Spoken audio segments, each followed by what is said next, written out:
할렐루야. 네, 오늘 계속해서 우리가 이사야를 통해서 또 같이 말씀을 나누기를 원합니다. 오늘 본문이 굉장히 좀 짧지 않았습니까? 제가 오늘 이렇게 말씀을 준비하고 또 본문을 보면서 굉장히 마음에 부담이 왔습니다.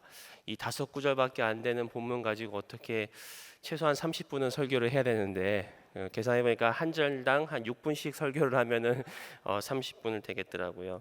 가끔은 이렇게 설교할 때 이렇게 할 말이 없을 때 참 이렇게 힘들 때가 있습니다.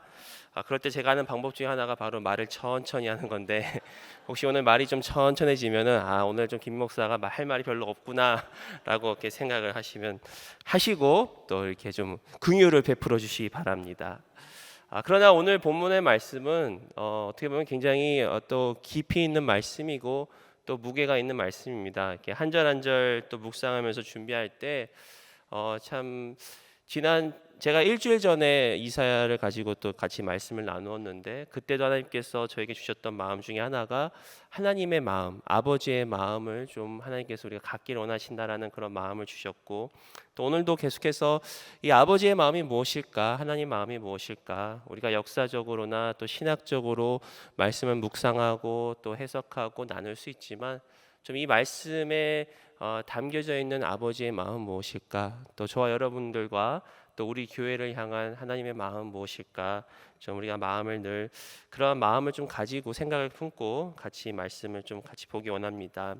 2절에 보시면은 그날의 여호와의 싹이 아름답고 영화로울 것이요 그 땅의 소사는 이스라엘의 피난한 자를 위하여 영화롭고 아름다울 것이며 2절의 첫 단어가 그날에라는 단어로 시작을 합니다. 그날에 바로 여호와의 날이라고 또 이렇게 성경에서 특별히 구약에서는 많이 언급되어지고 또 선포되어지는 주제 중에 하나가 바로 여호와의 날, 그날이라는 것입니다. 이 그날이라는 것은 이 여호와의 날이라는 것은 어떤 종말의 또 하나님의 그 역사를 이야기하신과 동시에 특별히 이 메시아 예수 그리스도를 통하여 이루어지는 날, 완성되는 날을 또 우리가 그날이라고 할 수가 있습니다. 특별히 이 이사야 4장 자체가 6절밖에 안 되고 또 이 지금 오늘 읽었던 이 본문의 말씀은 어제까지 읽었던 본문의 말씀과는 완전히 다른 내용의 말씀을 갖고 있지 않습니까? 어제까지는 하나님께서 계속해서 이 이스라엘 백성의 그 패악함을 인해서 그들의 죄악을 인해서 하나님께서 경고하시고 그들을 심판하시는 그런 하나님의 말씀이었다라면은 오늘 어떻게 보면 이렇게 삽입구와 같이 어떤 내용이 반전되어져서 또 하나님께서 이렇게 온전한 그런 회복을 이루는 말씀을 오늘 이 4장에 이렇게 말씀이 들어가 있습니다. 이것을 통해서 우리가 하나님의 그 여호와의 날, 특별히 하나님께서 하나님 나라를 완성할 그 날에는 이 두 가지를 우리가 생각할 수가 있는데 첫 번째는 바로 이 하나님의 날, 여호와의 날에는 바로 하나님의 그 심판과 회복이 공존되어지는 날이라는 것을 우리가 알 수가 있습니다. 제가 좀 전에 말씀드렸던 것 같이 이 여호와의 날은 그날은 하나님을 떠나고 하나님께 불순종하고 하나님께 범죄하였던 또 예수 그리스도를 믿지 아니하는 저들에게는 심판의 날이요 그러나 하나님을 믿고 하나님을 따르고 하나님 안에 거하는 자들에게는 온전한 승리의 날이요 회복의 날임을 믿으시기 바랍니다. 바로 이 종말에 또 그날에 또 여호와의 날이라는 것은 어떻게 보면 이 하나님 안에 거하지 아니하는 자들은 그들에게는 심판이고 멸망의 날이지만 저와 여러분들 특별히 예수 안에 거하는 자들, 중요한 것은 예수 그리스도를 온전히 구세주와 주인으로 영접한 자들에게는 바로 승리의 날이고 기쁨의 날이고 회복의 날이라는 것이죠. 제가 어렸을 때 이렇게 교회를 다닐 때 이 교회 같이 다녔던 이 선배들이나 형들이 가끔 이 요한계시록 말씀을 가지고 저희들을 막 놀립니다. 사실 본인들도 그 요한계시록 말씀이 뭔지 잘 모르면서 괜히 요한계시록에 뭐 용이 나온다더라, 뭐 이렇게 뭐 3분의 1이 다 죽고 뭐 피바다가 되고 이런 거는 이제 계속 이제 이게 뭐랄까 아이들을 이렇게 뭐랄까 막 이렇게 두렵게 하려고 무섭게 하려고 이렇게 이야기를 하면서 이게 종말에 이루어질 것이다. 아마 여러분들도 가끔 이 요한계시록이나 어떤 종말론에 대해서 이야기를 하면은 어떤 하나님의 심판만을 우리가 생각하고 있는데 사실 이 종말에는 우리에게는 승리의 날입니다. 우리에게는 기쁨의 날입니다. 우리는 바로 하나님, 그렇기 때문에 이 요한계시록 말씀이 다 선포되어지고 나서 바로 하나님의 백성들은 마라나타 주 예수여 어서 오시옵소서, 바로 심판과 더불어서 우리에게 영원한 승리의 날을 하나님께서는 그 말씀을 하고 있다는 것이죠.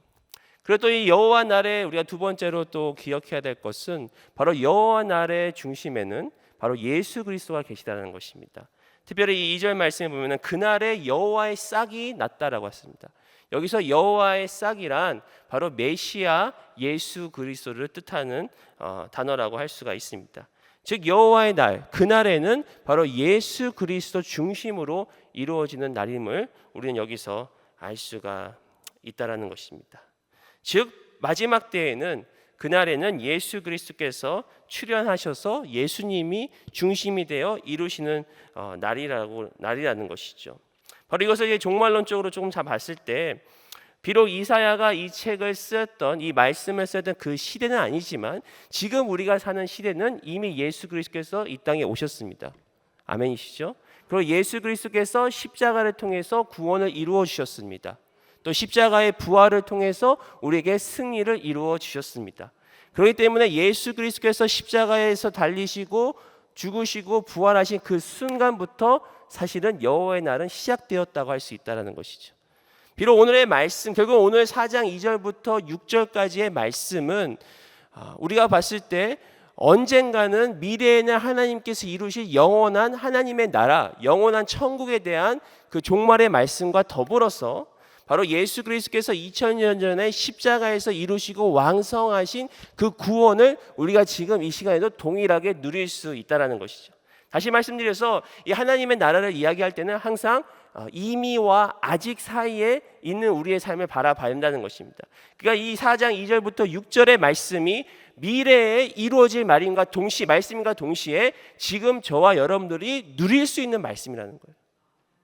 예? 우리가 하나님인 예수 그리스도께서 다시 오실 그날을 바라보고 있지 않습니까? 마라나타 주 예수여 어서 오시옵소서라고 우리가 말씀을 바라보고 있지만 그와 동시에 우리가 비록 환경과 육체적으로는 완전함에 이르지 못할 수가 있습니다.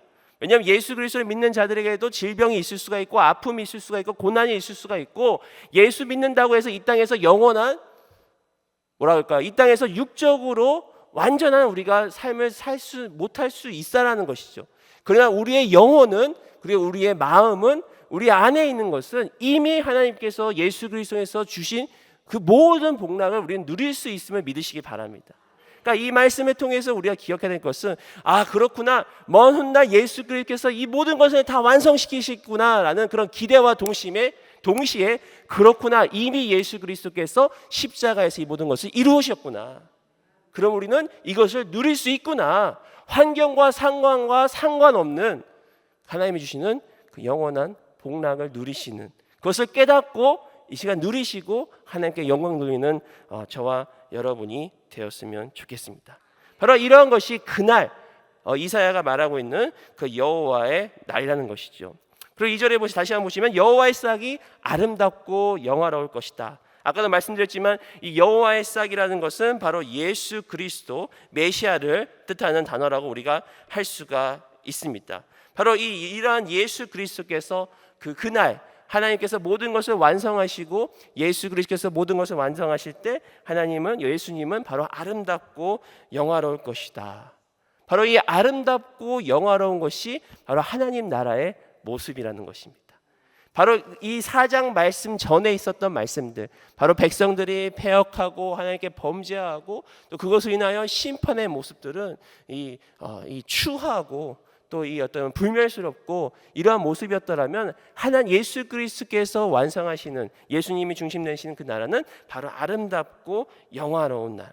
특별히 예수 그리스도께서 바로 이 아름답고 영화로우신 모습을 우리가 볼 수 있다는 것입니다.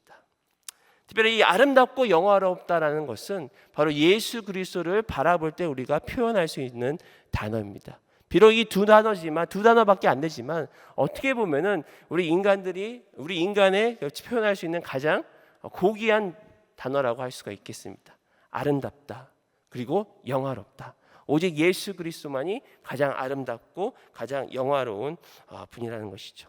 여기서 특별히 아름답다라는 단어는 빛나다라는 그런 단어의 의미 또한 포함되고 있습니다. 바로 예수 그리스도께서 빛나고 또 이 영화롭다라는 것은 특별히 이 영광이라는 것을 얘기할 때 우리가 늘 이 무게를 얘기하지 않습니까? 영광의 무게. 바로 하나님 그 예수 그리스도의 그 위엄 앞에, 하나님의 그 위엄 앞에, 영광 앞에 우리는 그 위엄을 또 우리가 느낄 수가 있다라는 것이죠.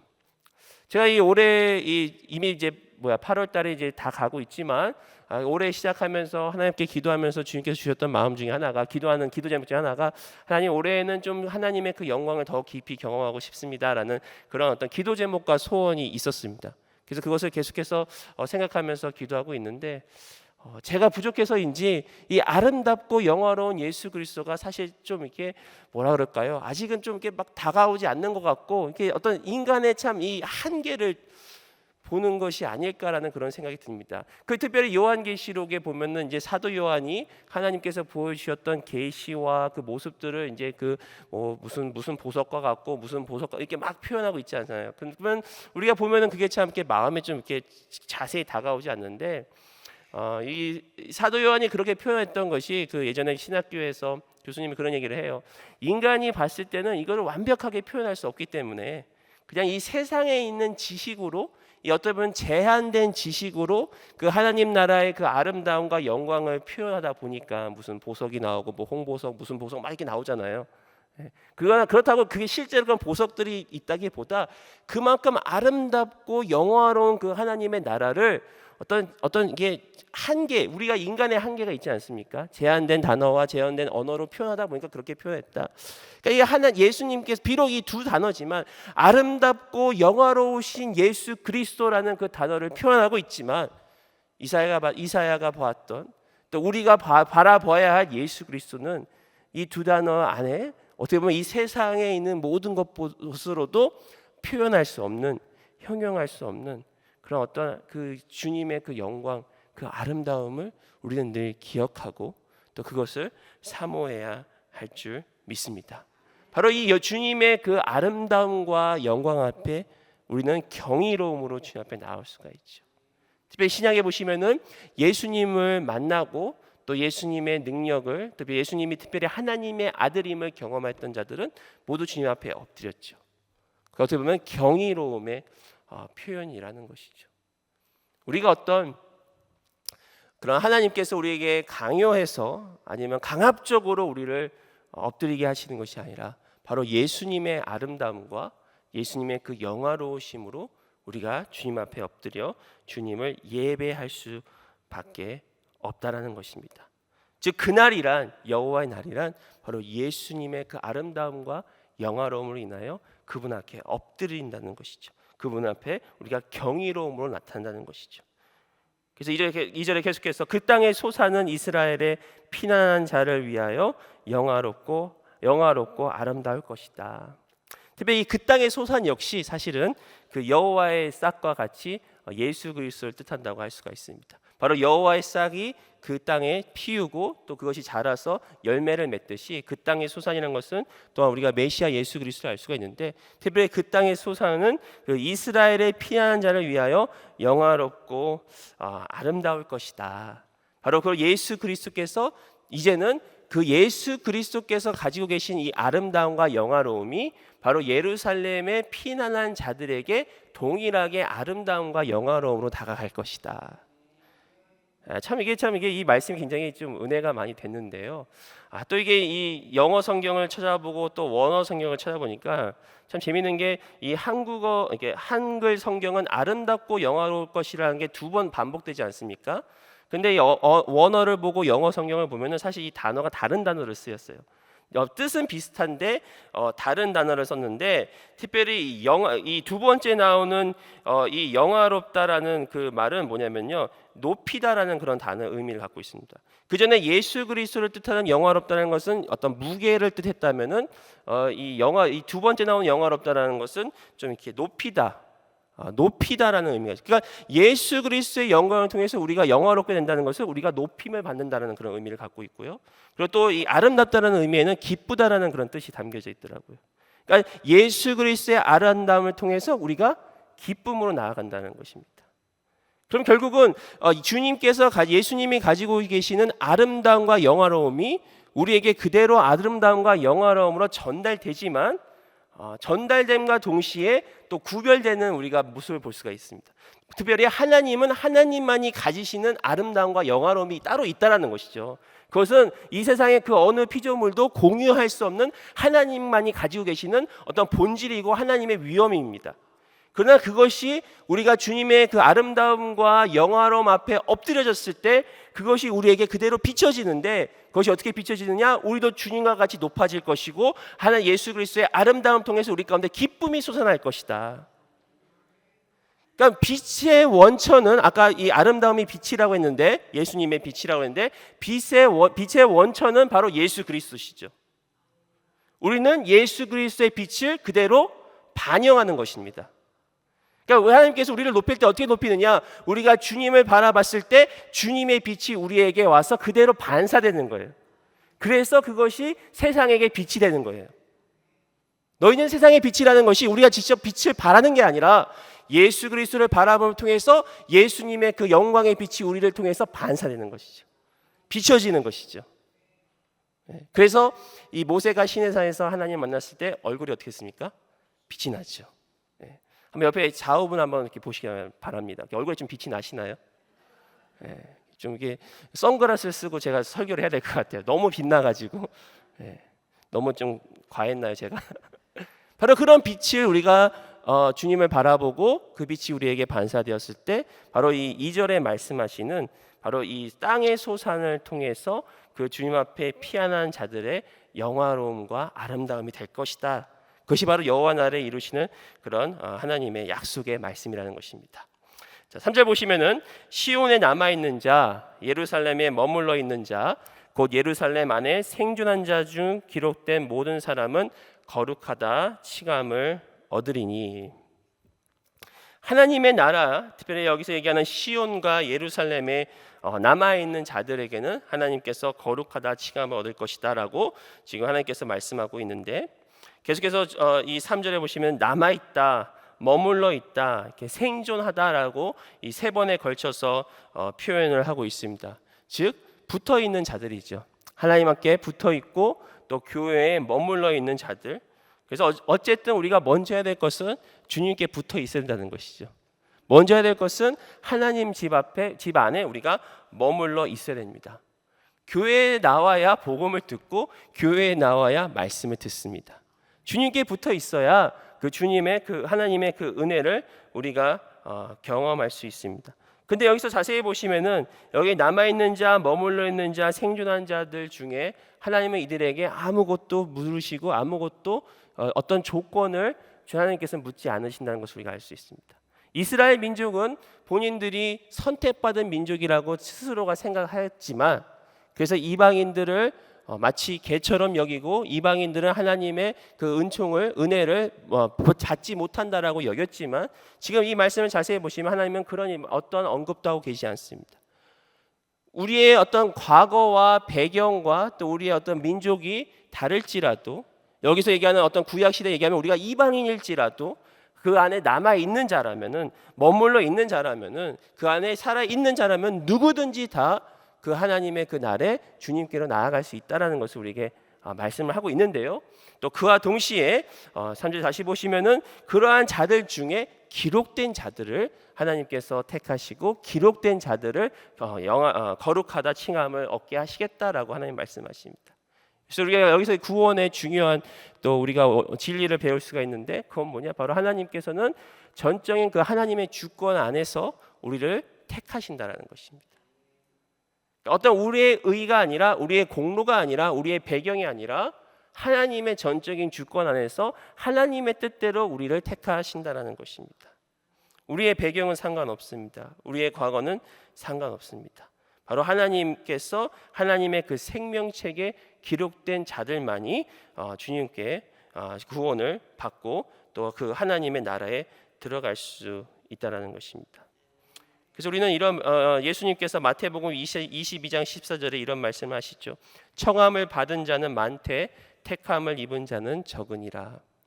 이제 어떻게 보면 우리에게 좀 두려운 말씀이 될 수가 있지만 이미 구원을 얻었다라면 정말 저와 여러분들이 예수 그리스도를 진정으로 주인으로 모시고 구세주로 모시고 믿고 영접했더라면은 그러한 입장에서 봤을 때는 하나님의 전적인 은혜라는 거예요. 내가 이만큼 살아서가 아니라, 내가 이만큼 기도해서가 아니라, 내가 이렇게 신앙생활을 하고 내가 이런 어떤 교회에서 직분을 얻어서가 아니라 하나님의 은혜 때문에, 하나님의 어떤 전적인 은혜와 주권 안에서 우리가 택함을 받았다라는 것입니다. 그러한 자들에게 하나님은 친히 거룩하다라고 칭하여 주신다라고 말씀하고 있습니다. 결국은 이 아까 이야기했던 2절의 그 예수 그리스도의 영화로움과 아름다움은 우리를 거룩하다라고 칭함을 얻게 한다는 것입니다.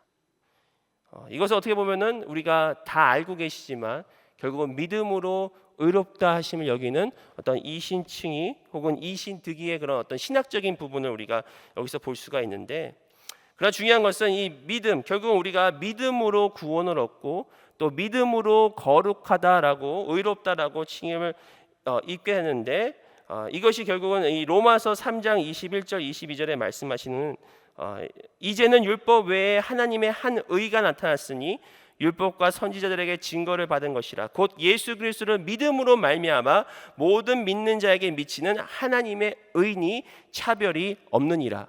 이 로마서 3장 21절과 22절의 말씀을 바로 지금 이사야 4장에서 우리가 볼 수가 있다는 것입니다. 하나님의 의, 특별히 차별이 없는 하나님의 의, 율법과 선지자들에게 이미 증거를 받은, 즉 이사야 4장에 이미 증거를 받았던 이 하나님의 의가 저와 여러분들을 믿음으로 말미암아 그 의가 우리에게 미친다는 것이죠. 바로 하나님의 의가 우리에게 전가된다는 것이죠. 이것을 이중 전가라고 할 수가 있는데, 우리의 죄가 예수님께 전가되어지고 예수님의 의가 우리에게 전가되어지는 이런 하나님의 의를 통해서 우리가 구원을 얻는다는 것을 또 우리에게 알 수가 있고, 이것은 결국은 무엇이냐? 에스겔 36장 26절 27절에 이런 말씀이 있습니다. 또 새 영을 너희 속에 두고 새 마음을 너에게 주되 너희 육신에서 굳은 마음을 제거하고 부드러운 마음을 줄 것이며 또 내 영을 너희 속에 두어 너희로 내 율례를 행하게 하리니 너희가 내 규례를 지켜 행할지라. 놀라운 말씀이죠. 우리가 행해서 구원을 얻는 것이 아니라, 우리가 의를 이루는 것이 아니라 하나님의 의가 우리 가운데 임하면 우리에게 새 영과 새 마음을 주사 마치 이사야 4장 3절 말씀과 같이 저들을 거룩하다 여길 것이다. 하나님의 그 놀라운 은혜가 어떻게 되어지느냐? 우리 가운데 새 영으로 새 마음으로 다가온다는 것이. 그곳에 남아있기만 하면, 그곳에 붙어있기만 하면 하나님께서 전적인 은혜 가운데 우리를 택하여 주시고, 그것뿐만 아니라 하나님께서 친히 그 율법을 완성해 주시겠다. 새 영과 새 마음으로 우리에게 하나님의 의를 하나님께서 주신다라는 그런 놀라운 어떤 복음의 말씀을 우리가 볼 수가 있는데, 더 나아가서 4절에 보시면은 이는 주께서 심판하는 영과 소멸하는 영으로 시온의 딸들의 더러움을 씻기시며 예루살렘의 피를 그 중에서 정결하게 하실 때가 됨이라.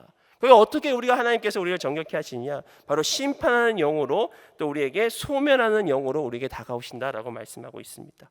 여기서 심판이라는 것은 바로 이 악인들, 하나님께 범죄하고 하나님을 거역했던 자들을 하나님께서 심판함을 통해서 그들을 제하여 주시고, 특별히 소멸한다는 것은 바로 우리의 죄를 하나님께서는 씻겨주시겠다, 소멸시켜주시겠다 말씀하는데, 여기서 보시면 시온의 딸들의 더러움을 씻길 것이다. 이 더럽다라는 의미는 조금 더 우리가 생각해 보면은 어떤 역겹다라는 의미가 포함되어 있고, 마치 이 배설물과 같이 고약하고 냄새나고 정말 쳐다보기 싫은 그런 역겨운 것을 이 더러움이라고 얘기를 하고 있는데, 바로 그것이 죄라는 것입니다. 하나님께서는 죄를 그렇게 역겹게 더럽게 여기시고 그것을 제하여 주시겠다라고 이야기를 하고 있습니다. 한국의 어느 목사님이 이 길거리에 나돌아다니는 그런 거리인들, 특별히 이 젊은 아이들 중에 이 거리인들을 이렇게 집에 데려다가 이렇게 그들을 이렇게 씻겨주고 또 먹여주고 또 심지어는 그들을 이제 양자로 삼아가지고 계속해서 지금까지도 계속해서 같이 사시는 그런 목사님의 그 간증을 들은 적이 있습니다. 그러니까 이 거리에 이 거리인들 중에 이 젊은 사람들이 많다는 거예요. 어린 아이들이 많다는 거예요. 그 아이들 데리고 와서 그들의 옷을 다 벗깁니다. 여러분 얼마나 이 밖에서 한 번도 씻지도 않고 샤워도 안 했던 그 옷들 얼마나 이 냄새가 진동하겠습니까? 근데 그 옷을 그 목사님이 버리지 아니하시고 그것을 이렇게 비닐팩에다 잘 싸놓고 보관을 하신답니다. 그래가지고 그 아이들이 다시 어떤 죄에 빠질 때, 또 그 아이들이 다시 이렇게 막 말 듣지 않을 때 그걸 이렇게 보여주신다는 거예요. 너 그렇게 살 거면 다 이거 봐라. 다시 이걸로 돌아가고 싶냐고. 그럼 애들이 막 기겁하죠. 냄새나고 썩고 더러운 것을 어떻게 돌아갈 수 있냐고. 그러면서 이제 그들에게 얘기하는 것이 이것이 바로 우리의 과거였고 우리의 죄의 모습이다. 근데 세상은 이렇게 더럽고 추한 죄를 자꾸만 달콤하다라고 우리를 유혹하지 않습니까? 제가 이게 설교를 준비하면서 이런 생각을 해봤어요. 그 누구도 똥에게 유혹받지 않습니다. 그렇죠? 네. 죄가 똥이라는 거예요. 더럽고 추하다는 거예요. 역겹다는 거예요. 그러나 우리는 그것을 마치 달콤한 것처럼 그 유혹에 우리가 못 이겨서 넘어질 때도 있고 할 때가 있다는 것입니다. 그래서 우리가 다시 한번 하나님의 마음을 좀 바라보기 원하고요. 또한 예수님 하나님께서는 예루살렘의 피를 그 중에서 청결하게 하실 때가 있을 것이다. 특별히 피라는 것은 피의 흔적과 또 피자국을 뜻합니다. 우리가 세상에도 피는 물보다 진하다는 말이 있지 않습니까? 실제로 이게 피자국은 잘 지워지지 않는다고 하죠. 물론 그게 피 자체의 특성으로상 우리가 이렇게 지울 수 없을 수도 있지만 사실은 피를 흘리기까지의 어떤 그런 애환이 그곳에 담겨져 있기 때문에 우리가 항상 피라는 것은 어떤 죽음을 뜻하는 것이고 아픔을 뜻하는 것이고 또 고통을 뜻하는 것이고 슬픔, 분노, 한 이런 것을 뜻하지 않습니까? 아마 그래서 피는 물보다 진하다라고 얘기하지 않나 그런 생각을 하게 되는데 하나님께서는 그날에 그것까지도 다 청결하게 하실 것이다. 그러니까 이 시온의 딸들의 이 더러움을 씻긴다는 것은 그들의 죄를 하나님께서 씻기실 것이고 이 피를 청결하게 하신다는 것은 그 죄로 인하여 우리 갖고 있는 상처와 아픔과 애환들, 슬픔들을 하나님께서 제하해 주실 것이다. 그것을 통해서 3절에 말씀하고 있는 우리를 거룩하게 주님께서 청하여 주실 것이다 라고 우리에게 말씀하고 있습니다. 그러면서 5절과 6절에는 결국은 우리를 정결케 하신 후에 하나님께서 그곳을 새롭게 다시 창조하시는 모습을 볼 수가 있는데 먼저 5절을 보시면은 여호와께서 거하시는 온 시온산과 모든 지폐에 낮이면 구름과 연기 밤이면 화염의 빛을 만드시고 그 모든 영광 위에 덮개를 두시며 하나님께서 여호와의 날에 우리를 정결케 하시고 또 그 땅을 정결케 하시고 바로 하나님께서 새로운 땅과 새로운 하늘로 그곳에 함께 하십니다. 이 새 하늘과 새 땅의 첫 번째 그리고 가장 큰 특징이 뭐냐 바로 그곳에 하나님이 계시다는 것입니다. 그곳에 하나님의 임재가 계시다는 것입니다. 여기서 5절에 말씀하고 있는 이 낮이면 구름 연기 밤이면 화염의 빛을 만드신다라는 표현은 바로 이스라엘이 출애굽한 후에 광야에서 하나님께서 그들과 함께 구름 기둥과 불 기둥으로 함께 하셨던 그 하나님의 그 임재를 상징을 하고 있습니다. 하나님께서 함께 계신다는 의미는 하나님께서 우리를 거룩하게 여기시고 우리를 받아주셨다라는 그 의미를 담고 있습니다. 요한일서 1장에 보시면은 어둠과 빛은 공존할 수 없다. 그렇기 때문에 구약에서 하나님의 임재 안에 들어가는 특별히 지성소 안에 들어간 자는 그대로 죽음을 당할 수밖에 없었던 이유가 바로 어둠과 빛이 공존할 수 없었기 때문에 그럴 수밖에 없었죠. 그러나 하나님께서 완성하시는 회복하시는 그날에는 바로 하나님의 빛이 우리 가운데 거한다는 것입니다. 그 말은 우리가 다시 말씀드리면 우리가 스스로 의로워서 된 것이 아니라 하나님은 우리를 의롭다라고 칭하셨고 우리를 깨끗하게 하셨기 때문에 이제는 하나님께서 우리를 받아주시고 우리와 함께 하시겠다라는 그런 하나님의 그 임재의 약속이 바로 5절 가운데 우리에게 있다는 것입니다. 그래도 놀라운 사실은 이제는 하나님께서는 5절에 보시면 온 시온산과 모든 지폐 위에 함께 하실 것이다. 그러니까 하나님의 임재가 그 땅 가운데 충만하게 임할 것이다.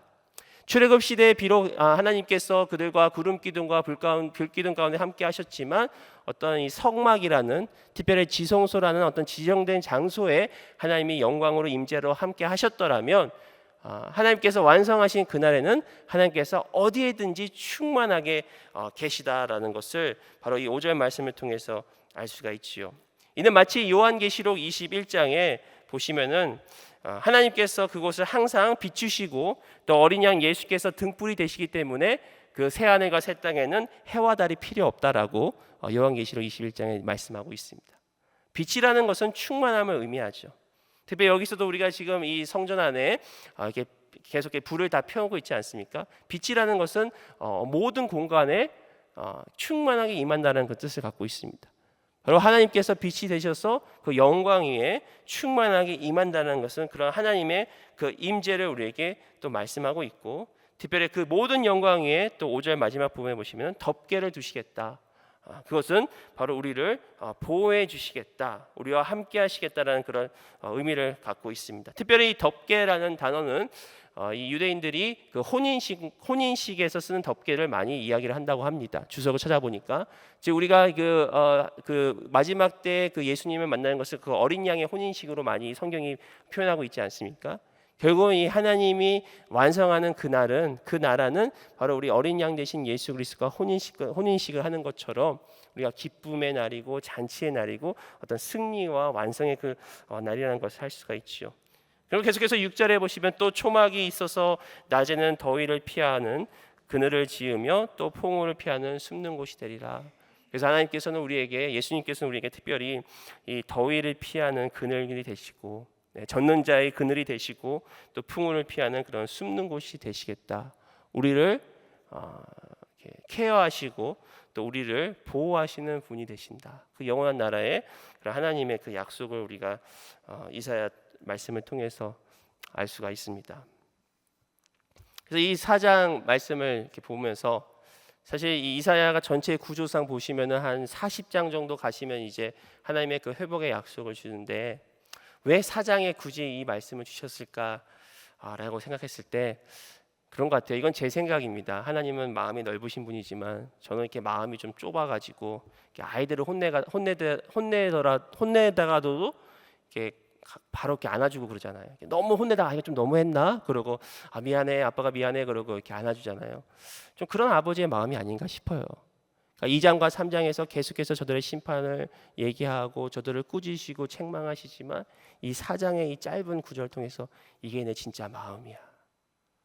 그러한 그 아버지의 마음을 아까도 말씀드렸지만 바로 이 시간 저와 여러분들이 누릴 수 있다라는 것입니다. 잠깐 정리하자면 하나님의 나라는 예수 그리스도가 중심이 되어 예수님이 이루시는 나라입니다. 그렇기 때문에 우리는 예수 그리스도의 아름다움과 영화로움을 통해서 주님 앞에 늘 경이로움으로 나갈 수 있습니다. 그리고 하나님의 나라는 바로 하나님이 친히 이루시는 나라입니다. 오늘 말씀을 쭉 살펴보면 하나님은 악인을 심판하시고 우리 죄를 씻으시고 또 우리를 거룩하게 하시고 또 우리를 생명책에 우리 이름을 써주시는 분이시고 새하늘과 새 땅을 창조하시고 그곳에 계시고 그곳에서 우리를 살피시고 우리를 보호하시고 또 우리를 아름답고 영화롭게 하시는 하나님이심을 믿으시길 바랍니다. 그것이 바로 오늘 말씀을 통해서 저와 여러분들이 주시는 하나님의 말씀입니다. 그러므로 우리가 이 새벽에 다시 한번 기억하십시다. 중요한 건 뭐냐? 바로 하나님의 생명체에 우리의 이름이 기록되어 있는가? 내가 정말 예수 그리스도를 구세주와 주인으로 영접하고 사는가? 시간이 거의 다 됐는데 다행히도 시간을 다 채웠습니다. 제가 짧게 말씀드리면 제가 이번에 선교를 가면서 특별히 한국에 있으면서 한 가지 하나님께서 마음 가운데 주셨던 말씀 중에 하나가 뭐냐면요, 끝까지 자라라는 말씀을 주셨어요. 끝까지 자라라. 왜냐하면 같이 신앙생활 했던 친구들 중에 이렇게 중도 하차한 친구들이 좀 있었고요. 또 목회자들마저도 이렇게 끝까지 끝까지 완주하지 못한 목회자들을 제 가까운 곳에서 제가 좀 보게 되었습니다. 그래서 하나님께서 말씀하신 것 중에 하나가 끝까지 잘해라. 끝까지 잘해라. 목회를 잘해라가 아니라 사역을 잘해라 아니라 끝까지 주님 안에 거하라. 이미 여기 있는 우리 권사님들은 어느 정도 이루셨잖아요. 그렇죠? 저는 이제 아직도 한 3, 40년 남았습니다. 그러니까 굉장히 두렵습니다. 제가 사역을 이제 부족하지만 이제 10년 간신히 10년 채웠습니다. 제가 10년 전에 사역 시작할 때요, 제가 10년 뒤면은요 예수님 다음으로 될 줄 알았어요. 굉장히 거룩하고 경건하고. 근데요 오늘 새벽에 마침 시간이 좀 남아가지고 일찍 와서 기도를 하는데 제가 기도한 게 뭔지 아십니까? 하나님 싹군 목사 안 되게 해주세요. 저 그거밖에 기도가 안 나오더라고요. 뭐 목회 잘하고 뭐 설교 잘하고 다 필요 없는데 하나님 마지막에 버림받는 목사 안 되게 해주세요. 이 놀라운 약속의 말씀은 오직 주님 안에 거하는, 끝까지 주님과 동행하는, 끝까지 예수 그리스도를 구주와 주인으로 모시는 그 자에게 약속해 주신 말씀입니다. 그다음에 여호와의 날, 그날이라는 것은 심판과 회복, 심판과 승리의 날인데, 소원하기로는 우리는 승리를 경험했으면 좋겠습니다.